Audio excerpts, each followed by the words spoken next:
Hey there, Podcast Aquanauts. It's your host, Casey, again. Okay, when you think of the animals roaming around the hills and woodlands of the southeast, what comes to mind? Deer? Turkeys? Sure. If you're lucky, you could certainly see raccoons and bobcats, maybe even an eagle or two. Absolutely. No surprises there. But if, by chance, you were to visit Hohenwald, Tennessee, a town of about 4,000 people located 85 miles southwest of Nashville, and decided to venture into the piney forest just north of town, you might stumble across animals that definitely don't belong in Tennessee, but which have called the volunteer state home for the last 30 years. Elephants. Incongruous as it seems, and admittedly is, a dozen African and Asian elephants are living right now in the middle of the southeast on a 3,000-acre pachyderm preserve known as the Elephant Sanctuary in Tennessee, or TEST. It might be hard to believe, but the ratio of elephants to people in Hohenwald is more than 3 times higher than in Tanzania. About 1 elephant for every 325 residents compared to 1 elephant for every 1,100 Tanzanians. That is mind-blowing stuff. TEST is a kind of retirement community for elephants, many of them in their latter years. Without going into too much detail, lest I spoil the upcoming episode, TEST is a good place for elephants. Just like the Tennessee Aquarium, TEST is accredited by the Association of Zoos and Aquariums, as well as the Global Federation of Animal Sanctuaries. Elephants living there are given specialized, individualized care and live in herds just like the highly social behavior of wild elephants. In this episode, we're going to be chatting with Roddy, TEST's education manager, who will be visiting the aquarium in May 2025 to help us launch a new IMAX film, Elephants, Giants of the Desert 3D.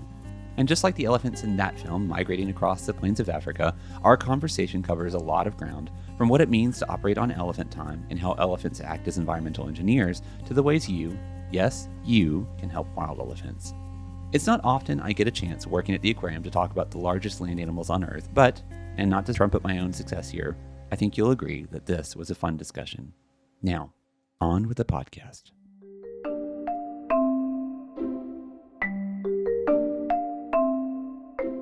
Hello, and thank you for joining us for another episode of the Podcast Aquatic, the official podcast of the Tennessee Aquarium.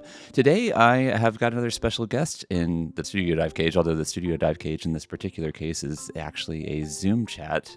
So if there are issues with the audio and it doesn't sound quite as good as it normally does, that's probably why. But I am on the phone, or on the Zoom, I guess, with Roddy, who is the education manager at the Elephant Sanctuary in Tennessee. So, Laura, first of all, welcome. But what is the Elephant Sanctuary in Tennessee? I mean, the name seems kind of self-explanatory, but what is its mission? So the Elephant Sanctuary is a 3,060-acre refuge habitat in Middle Tennessee. So we're in Lewis County, which is, as a county, is a very small county, only about 12,000 people in the entire county. But we have 12 residents at the moment in April 2025, elephants that live here on those 3,000 acres. Our mission is to provide elephants with a safe haven dedicated to their well-being, dedicated to individualized care for life, and to give them a place to live out the rest of their lives. That's the elephant side of it, but the other side of our mission is education. So just like the Tennessee Aquarium does, education is a big part of how we can make a change for the animals and the habitats that we live in and near. So, and just like the aquarium, you all are accredited by the Association of Zoos and Aquariums, right?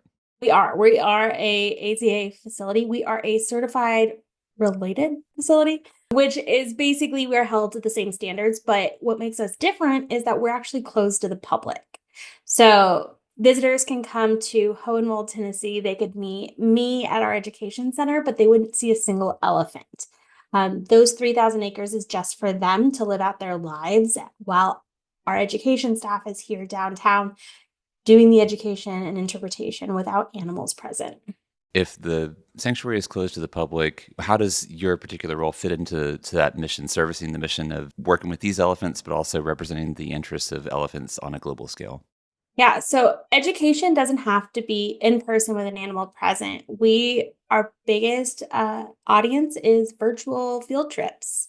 We will do a Zoom call just like this into a classroom, whether it's in Tennessee or Florida. I spoke to preschoolers in California this morning, and we can talk to people all over the country using Zoom calls and PowerPoints and flip decks, and then we could pull up our live cameras that show what the elephants are up to. And we can do that not just in the US, but we've done programs all over the world. So in 2024, we did programs in 40 states and 10 different countries. Wow. So those are the Elecams that you can see on your website, which has probably the easiest to remember URL that I think I've ever seen, elephants.com, which is just, I mean, how do you forget that? Yeah, easy peasy. And then those LA cams are available 24/7, so people can check them out. We don't put the elephants in front of the cameras. We just have to find the elephants. And so there's a lot of the day that you might not see an elephant, but check back in a couple hours and we'll try to keep one on as much as possible at least. Yeah, I was kind of bouncing back and forth. There were three different options on the website for those Elecams, and it was kind of a catch as catch can whether or not you were going to see an elephant. But I did see a few, so that was really exciting. I kept yelling over the cubicle wall at one of my coworkers that, oh, there's one on camera too. But the reason we're talking to you, other than elephants just being a very interesting group of animals, and obviously the Elephant Sanctuary in Tennessee being a very interesting and organization and a cool one to work for, is that you are actually going to be helping us launch a new IMAX film that's coming to our theater on May 7th. That's Elephants, Giants of the Desert 3D. And that's going to start public showings on May 8th, so the following night. And you've seen the film because we were talking earlier. So what are you excited for people to see either at that May 7th launch event or once the film begins daily screening? What do you think is really going to take advantage, I guess, of that giant screen that we've got? I love how good the movie creators did at really showing elephant natural behavior. Something we see a lot in our elephants when they are in sanctuary is that they are using their bodies accordingly. They're digging those holes that they talk about in the movie. I was really impressed with the amount of real natural history and biology that they were talking about in a fun, beautiful way of the story of this elephant herd. So that film is set in the desert. So what is it? So when you talk about the fact that the Elephant Sanctuary in Tennessee is 3,000 acres, but it's in the middle of Tennessee, and that's just not the kind of those rolling hills that we associate with Middle Tennessee are not necessarily the kind of environment you think of when you think of elephants. You think of the desert, you think of savanna, you think, I guess depending upon the species, you might think of the jungle. So what special considerations have been made to make the elephants feel at home in this environment where maybe they might not naturally be found? Yeah, I think that the space is really good for them because just like the desert elephants, they are walking up and down the hills and those big sand piles. And now, while we don't have sand piles, we have these valleys that they walk into. So I think that the 3,000 acres itself is having the opportunity for those elephants to use their bodies accordingly. So we don't do a lot to change the habitats to fit their biological needs, but what we do is give them a lot of opportunities to use those natural behaviors that they have. So one of our elephants, Flora, she loves to push down a tree. And she very much is making our habitats look more like an African savanna. Not that it does, but she's definitely pushing down those trees that her natural behavior would have in the wild as well. So our landscape is actually really doing well for what they need. So when you mentioned that flora knocks over trees, that's a natural behavior, why do they do that? So elephants, they talk about this in the movie, but they are a keystone species. So a keystone species is a species in an environment that is so important to it that if you take it out, the entire environment could struggle to survive, right? So as a keystone species in Africa, one of the roles of an elephant is pushing down those large trees. And that's really going to be important. They're going to be eating the greenery and things like that off of the push down trees, but then those trees break down. They become really nutrient rich soils, which gives space for grasses to grow. Now, think about the animals in the savannas that depend on those grasses: gazelles, zebras, antelope, but also predators when they're hiding to catch prey, right? So, all of these other animals depend on those grasses that trees would take those nutrients. And so, there is a role in that ecosystem, and that role is to push down trees. Okay. Paint a word picture for us. As when you're looking at the sanctuary, how is it laid out and what does it look like as you're walking around the grounds since people can't actually visit? Yeah, so we don't walk around grounds too much because it is 3,000 acres. It's really large. So I think for me, sanctuary is just pure nature at its finest. I don't know how to describe it even. We have 4 different herds of elephants, and I think for me, we have this big space. And so if you are at least by a habitat space, you are walking through these pine forests, but a lot of the trees that you have in this area were planted by humans. So a big chunk of the land we own was at one point a paper mill, which was clear cut for paper products. And then they planted really fast growing loblolly pines, which aren't native to this area. So the areas that the elephants are pushing down trees, they're pushing down these trees that are non-native. But you're also seeing a lot of the natural flora and fauna starting to come back. When they clear cut, that really cut out biodiversity in that area. But now that we have these native trees growing back into these spaces, we are finding different amphibians that we haven't found in a while. So we're actually working with TWRA doing sample checks and things like that around the 3,000 acres. TWR is the Tennessee Wildlife Resources Agency. Yes, sorry, I apologize. I usually catch that. But yeah, so we've been working with TWRA and they've been doing some sample checks around habitat, looking for amphibians and snakes and native trees. And we're seeing a lot of success in the biodiversity coming back to this area. Also, they're kind of doing a favor to their newly adopted home. Yeah. So, is there a lot of wildlife on the sanctuary that isn't elephants? I think I saw maybe some deer in the promotional video on the website. Yeah, anything you find in Middle Tennessee, you can find right here on property. So we have deer, turkeys, coyotes, snakes, armadillos. We had an owl a couple weeks ago that we found on property. I'm looking at the Ellie cams every day for like a bald eagle to like fly by. And how do the elephants interact with that native wildlife? I mean, that's obviously something that a deer, white-tailed deer, would not normally encounter an African elephant. So how does that work? The deer around here don't seem to mind it because they leave extra hay behind where they walk. So the deer like to take over some of those hay spots where they leave some vegetation. But for the most part, it doesn't seem to mind it. Turkeys love elephant dung though. So it's a really Okay. positive.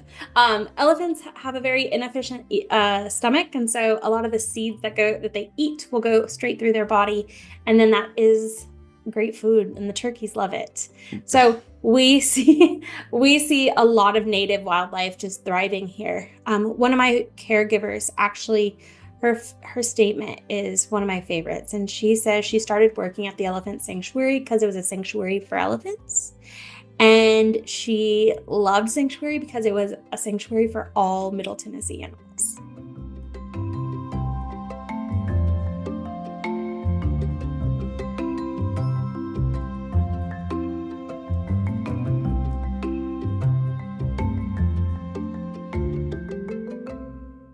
Being such big animals, why is it important that why would 100 acres, that the size that you were when you started, or 110 acres, why would that not be sufficient for the elephants that you have today? Like, why is having a larger property better for them? We have 4 different herds of elephants, and so each herd has their own habitat space, and that's just to meet their social needs, their biological needs, their medical needs, things like that. So each herd is just slightly different, and so I think that the space and having more space is just giving them all of that opportunity. Elephants naturally, like you see in the movie, are migratory animals. Their bodies are used to walking a lot, and so just having opportunities for them to use their body appropriately. Yeah, so it kind of suits their natural history. Yeah.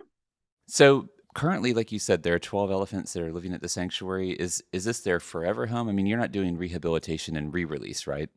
No, we are a retirement home for elephants. So elephants will come to our care when they are farther along in their life, typically at least. They will come when they are going to not be in a facility anymore, or when they need more social opportunities or more space as they're aging. Uh, Something we focused on historically is that we are really good at geriatric care for elephants. So giving them that geriatric care for the rest of their lives, no matter how long or little they have left. So when you say geriatric, what's the life expectancy of elephants, and at what point would you consider them to be geriatric? So the numbers I was always given was an elephant's considered geriatric at around 40, but on average, elephants can be about 50. That's about average in human care. And so we have elephants that range in age from 30 is our youngest. We have 41, and then all of them are up into 63. So our 30-year-old's a little different. He's a young boy, but everybody else is between 41 and 63. So they are older elephants for sure. People might not be able to visit test, but they can actually adopt elephants. So can you talk a little bit about what adoption means and how that benefits the sanctuary and the elephants directly? Yeah, so when somebody adopts an elephant, their money goes straight towards that elephant's care, and towards the barn that they are living at. So it's going to go to feeding them and caring for that elephant specifically. Okay, and I think along with that donation, adoption begins with a $50 donation. You can receive a certificate of adoption, Yes. a photo and a bio about the elephant that you're supporting. There's a monthly Ella News email update. There's eligibility to apply for a volunteer day at Test. So what is a volunteer day? So our volunteer program, we have a lot of people interested in volunteering here at Sanctuary, but we don't have very many opportunities. So somebody can sign up for a lottery system at the beginning of the year, as long as they've got that $50 donation on their record. It puts them into consideration, and then the lottery is randomized. We have about 13 dates this year that's already been chosen, and people have already signed up for the entire year. And there's about 10 people per day, and they are actually coming and helping do projects at Sanctuary that will benefit Sanctuary. So sometimes that is a community cleanup, and sometimes it's down to planting trees for us or cutting bamboo stalks. There's no guarantee somebody's going to see an elephant when they come for volunteer days, but they need to be ready to do some hard work too. So this is your opportunity, though, to actually visit the sanctuary. Even if you're not necessarily guaranteed to see an elephant, you can actually see where they live. Yeah, you can see Sanctuary. You can see the vastness of it. You can see the extent of it. You get to meet our staff, which is the caregivers that take care of elephants are some of the most amazing people. I think you probably feel the same when you get to talk to the keepers and the divers and Oh, the marine absolutely. biologists. This at the aquarium, right? They are just some of the best people. And so when you get to sit there and ask them questions and get to know them and their passion about caring for these animals, it is all worth it. So, and on that note, so when you started at Test, what was it that attracted you to the sanctuary? Do you have a history of animal activism? Do you have a long-standing love of elephants? What was it about the sanctuary that appealed to you?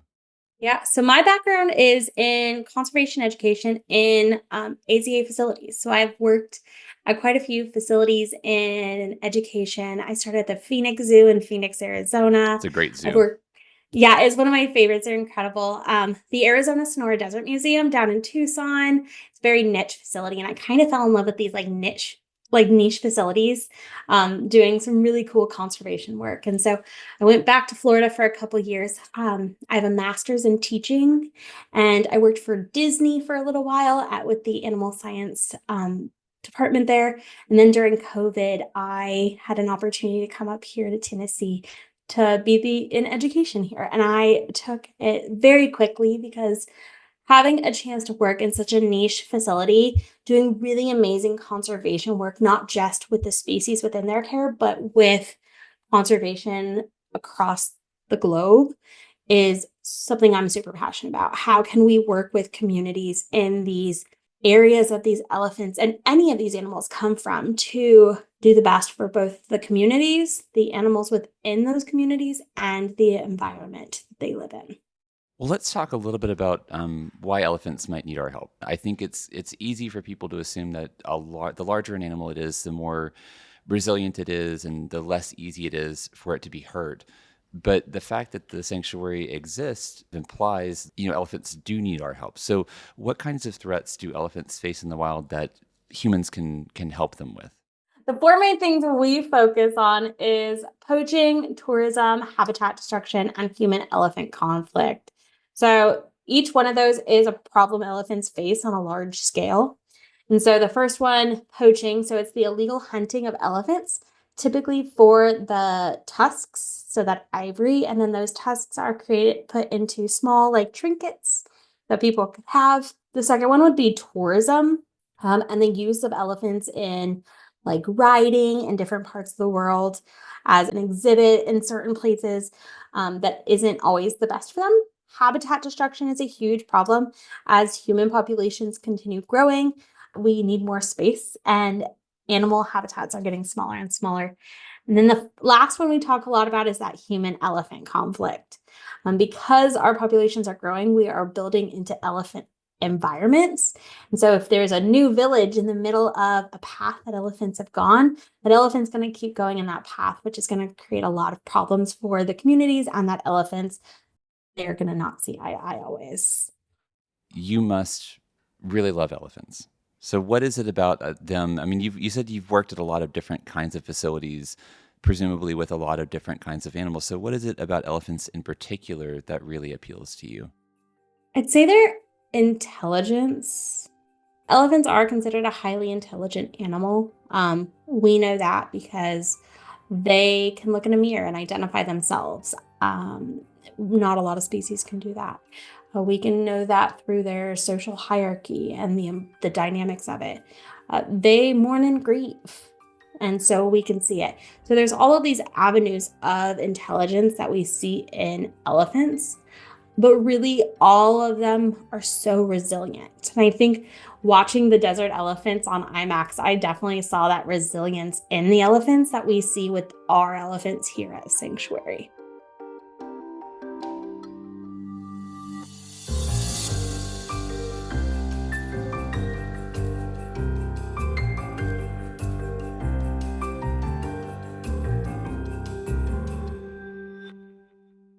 The other thing that you see in Elephants, Giants of the Desert 3D is that elephants are highly social. So how do you accommodate that? I mean, it seems like very important aspect of their natural history at Sanctuary. Yeah, so social opportunity is so important. But in the wild, like in the movie, you're seeing a familial bonded group, right? It's a mom with her daughter, and there's aunties and sisters and cousins, but they're all related to one another. They wouldn't be unrelated with each other always. So for us, we will put elephants together, and usually those bonds are more like best friends compared to a family unit, but we will see those best friend bonds very much. Ronnie is one of our social butterflies. She's almost always with another elephant. And so she is that highly social elephant. While other elephants, they tend to sometimes want more alone time. And that's okay too. We're never going to force an elephant to spend time with another elephant. They can if they want to. They can choose that, but they don't have to. So do they move around in groups around Sanctuary? And are they given free roam, or are they given access to specific areas of Sanctuary at different times? Like, how does that work? Yeah, so we have 4 different habitats. We have our sycamore, our redbud, our buckeye, and our hickory habitat. And so each 4 of them are going to just have a different herd of elephants that are a unit, right? Now, in that, we sometimes have different cliques and things like that. But for the most part, we have 4 herds. So they're going to stay within that herd with some examples of them meeting over fence line between herds as well. Okay. So with your location in Hohenwald, that's only about an hour and a half from Nashville. It's about 3 hours from us here in Chattanooga. Do you get a lot of confused looks when you say what you do, given where you are? I mean, are people confused, or at this point, 30 years in, is the sanctuary so well known that people just sort of accept the fact that elephants are just kind of in their backyard there in Middle Tennessee? I think we're pretty well known here in Lewis County, at least. It is a small county, but in Middle Tennessee, I still think sometimes we're a little bit of a shock factor. We last last year, 2024, we went to Nashville Earth Day and we had a booth, and I had so many people that were like, "This what? I have an elephant sanctuary here in Middle Tennessee." And so it's still a shock factor.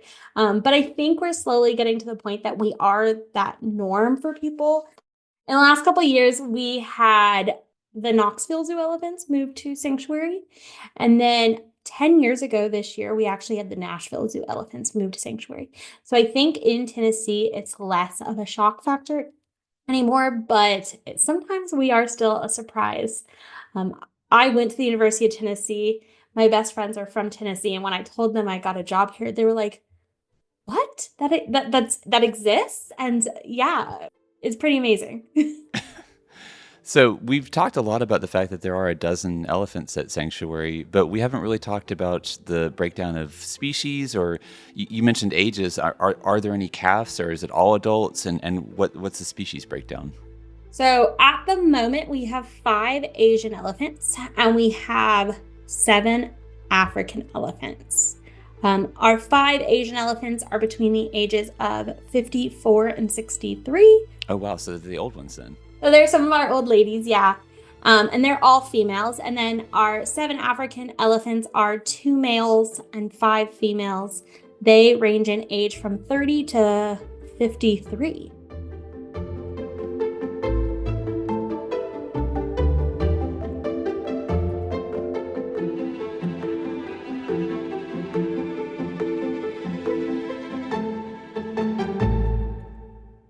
So can you talk a little bit about the differences, not only between males and females, but also between African elephants and Asian elephants for people who maybe don't remember that distinction being made to them in science class?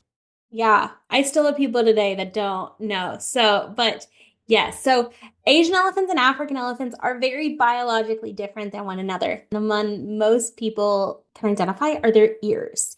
So African elephants have the really, really big round ears, while Asian elephants have much smaller ears, and their ears actually have a fold along the top of them. For anybody listening, if you take your finger and you go along the top of your ear, you also have a fold on the top of your ear. So that's just a quick remember of how to identify which species is which. They're also going to have different body shapes. So African elephants, they're very tall on their shoulders and their hips, and their backs are concave, while Asian elephants are a lot more round. Not that most people should be very close to an elephant, but if you look at the end of their trunk, African elephants have 2 trunk fingers on their trunk, while Asian elephants have 1 trunk finger at the end of their trunk.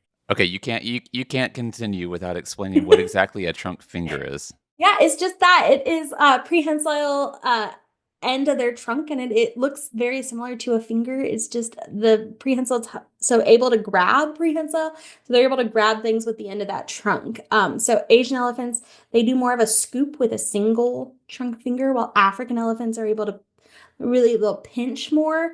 And that's based off of their environments, right? So Asian elephants, they come from Asia. They're in a rainforest, so they're just scooping up leaves and grasses as they go, while savanna elephants are having to pick up sticks and things like that, which is what they're eating. So are they, I mean, how dexterous are those fingers? Are we talking like chopsticks you can pick up a single grain of rice? Like how small can they Yeah, get?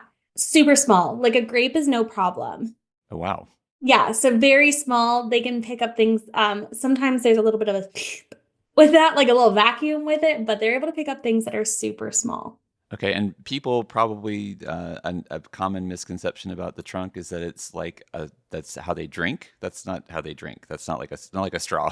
It's not like a straw, but it's more like a cup of water. So they're going to slurp that water up about halfway through their trunk, and then they splash it into their mouth to drink it that way. Yeah, okay, so they're not sucking it up. Not sucking it up all the way because it is their nose. So just like humans, they have a nasal cavity. Water can't really go in there. Just like humans, if we get water in our nose, it's not a pleasant experience. So for elephants, it's more like a cup or a water bottle that then they can either splash themselves or they can splash into their mouth, whatnot. Okay, and I derailed you because you were going to explain the difference between males and females. So walk us through that distinction. Yeah, really the biggest one is size. Males can be much, much larger than females. I think our females are between 7,500 and 11,000 pounds. Wow. And both our males are 13 to 16,000 pounds. I think Osh is 15,500 pounds. So that's like 6 to 8 tons. Yeah. That's crazy. So size is probably the best difference to be able to identify the two. If you have a chance to go onto our YouTube, we have a pretty amazing YouTube channel that our comms team takes care of. But there's a video of Nosy, our smallest African elephant, at about 7,800 pounds or so, meeting Osh, our over 15,000 pound bull, and he actually gets all the way on his belly, and they're like the same height. Wow, Yeah, just a tiny 7,800 pound elephant, no big deal. just our smallest. So I imagine that size and intelligence both present some issues when you're talking about caring for elephants. So what considerations have to go into working with an animal that is not only as large as elephants are, but as you've already discussed, how as intelligent as they are? Yeah, like all AZA facilities, we work in protected contact, which means that we do not share space with elephants. There's always a physical barrier in between a human and an elephant. And that's important for our safety. I just mentioned that Nosy's 7,500 pounds and she's our smallest, right? So for our safety, she's on one side, we're on the other for all of our elephants. The other reason is to give our elephants a little choice and autonomy over their life. During a training session, if an elephant wants to walk away, they can. Whether it's because they're bored or they're not getting snacks fast enough, or Ronnie gets really distracted by butterflies. It does not matter the reason. They can walk away and they don't have fear of punishment, fear of food being deprived of them. They don't have fear of getting in trouble in any way, shape, or form. They have the autonomy to walk away. And so for us, because they have so much autonomy, I think the biggest thing taking care of this big animal is that we work on elephant time. Our care staff all the time are like, hey, I'm going to be late to that. Tangi decided she didn't want to come in today for her footwork, and now she's in, so we're going to do it now. So we work a lot on elephant time here, and because of we're close to the public, we can work even more on elephant time, right? Because if an elephant decides that they don't want to participate in the morning, they can come in during the day, and it's not like they're not on show or on exhibit at that point. They're retired. I mean, you said that it's a retirement community for elephants. I mean, you're retired. You kind of work at your own pace. That's exactly it. We let them choose if they want to participate. Now, we do have the extra yummy snacks, so most of the time they do participate. We have those bonus rewards that they really do enjoy. So we definitely know how to ask them to participate. And just for clarity, I mean, the same is true at the aquarium. So all Yeah. of our training happens in a very positive way. It's willing participation. It's all voluntary. So all the things that you're saying resonate very strongly with the experience that I have working with our animal care specialist here. So not surprised to hear that about from another AZA accredited institution. Right. I think the other side of caring for an animal that's as big as these elephants is just the amount of food they eat. Elephant eats between 150 and 400 to 500 pounds of food a day, depending on the gender, the species, things like that. And so when we're talking about it, we go through a lot of hay. We go through a lot of fruits and vegetables. Our guesstimation is it's about 150,000 per elephant per year to take care of them. That's Wow. feeding them and any medical treatment or anything like that they need. That's incredible. So, I mean, obviously there are a lot of expenses associated with caring for a dozen elephants in every year, not to mention the upkeep of the property. So, how can people support the sanctuary? What are some ways that they can lift you up and provide some resources that maybe you need? So on our website, we have a donate page. We're currently in our spring donation time, our spring campaign, which is helping us. We actually have 2 new elephants coming this summer too, which we're really excited about. And so we are always taking in donations, and then you can become a member of Sanctuary, but also just doing small things to support elephants in general. We talked about the problems elephants face, but how can we all make a difference for elephants, whether it's here in Tennessee or it's a bigger like world, right? So things we can do is say no to ivory. We don't need ivory. Ivory belongs to elephants, right? So we don't need that. We can say no to an elephant ride if we ever get the chance or privilege to travel somewhere that an elephant lives.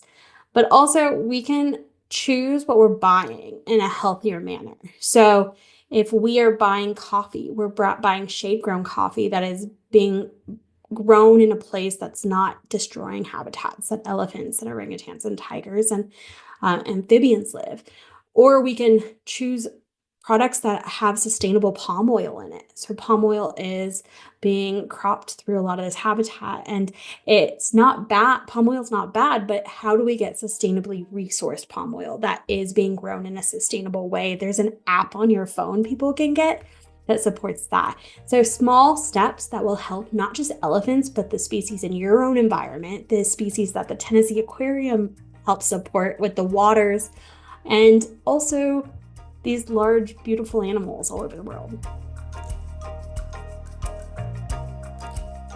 Well, I think with that, Laura, that we've probably covered a pretty broad base of questions of what it means to care for elephants and all the work that's being done at Sanctuary, as well as a lot of things that you can see in the new upcoming IMAX film, Elephants, Giants of the Desert 3D, which again starts showing here on May 7th. You will be in attendance, I think, on that night to help us launch the film. And then again, daily screenings begin the following day on Thursday, May 8th.